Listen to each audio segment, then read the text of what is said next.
ஆண்டிப்பட்டியிலே நிலமும் வளமும் சார்ந்த தொழிற்சாலைகளை தொடங்கி வாழ்விடத்திலே உங்களுக்கு அரசாங்க வேலையை நான் தருகிறேன் என்று சொல்கிறேன். எப்படி தருவாய்?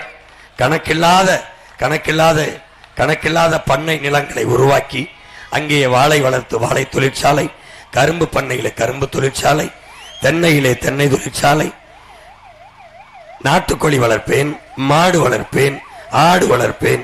அதிலிருந்து அனைவருக்கும் வேலை வாய்ப்பை கொடுப்பேன். அரசு சாராயம் இருக்கிறது என் பெற்றோர்களே, என் உடன் பிறந்தார்களே.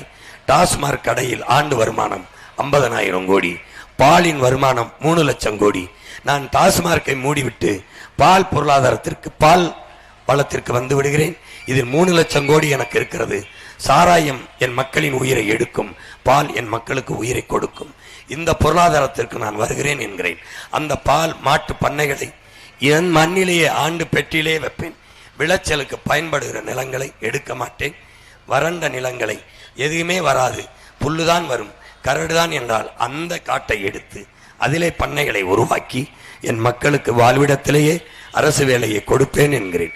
எப்படி கொடுப்பேன் என்பதை காட்சிப்படுத்தி நான் போட்டு காட்டி கொண்டு வருகிறேன். பார்க்க வாய்ப்பில்லாதவர்கள் வலையொலியிலே சீமானுடைய பேச்சு என்று தட்டினீர்களால் வரும், தேடுங்கள்.